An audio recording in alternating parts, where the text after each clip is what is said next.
May nasawi na naman sa Marilaki Highway sa Tanay Rizal na kilala rin bilang Killer Highway. Isang rider ang namatay sa pakikipagkarera dyan. Kaya ngayon gusto na itong palagyan ng police outpost ni Senator Raffy Tulfo para iwas aksidente. Nasa frontline ng balitang yan si Brian Basa. Nauwi sa trahedya ang karaniwang weekend karera sa Marilaki Highway sa Tanay Rizal. Nag-alas Superman ang isang rider hanggang sa mawalan ng kontrol. Nasagi niya ang katabing rider at nagdire-diretso sa gilid ng kalsada. 6 na iba pa ang sugatan matapos madamay. Isinugod silang lahat sa ospital pero binawian ng buhay ang kasama ng rider na nawalan ng kontrol. Ayon sa Tanay Police, walang lisensya ang rider na namatay. Sabi pa nila, may nagbabantay naman sa Marilaki Highway.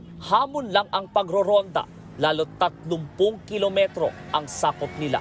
Meron tayong assign na patrollers sa Barangay Sampaloc na yun nga ang area nila, yung along Marilaki Highway. Pinapatrolyahan nila yung daily. Umabot sa Senado ang tungkol sa aksidente at uminit ang ulo ni Senator Raffy Tulfo. Tinaningan niya ang pulis sa paglagay ng outpost sa mga lugar na takaw aksidente. So General, I'll give you 5 working days.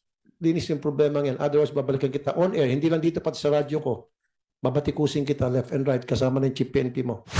Pati ang Department of Public Works and Highways, pinaa-aksyon na rin ni Tulfo tungkol dito. It's a curved road, Your Honor, as Yes. I'm aware from the videos that I see from social media. There are now rumble strips that are installed. Nagkaaregluhan naman sa pagitan ng nag-ala Superman na rider, ang pamilyang namatayan at ang mga nadamay sa aksidente. Sasagutin ng rider ang pagpapalibing sa kanyang kakarera at pagpapagamot sa mga nasugatan. Nagbabalita mula sa Frontline, Brian Basa, News 5. Mga kapatid, Dimples Romana po, kumpletuhin ang inyong umaga ng mga kwentong puno ng inspirasyon. Salubungin po ang bawat araw ng may ngiti at pag-asa. Kaya't mag-subscribe na po at mag-follow na sa aming social media pages ng News 5.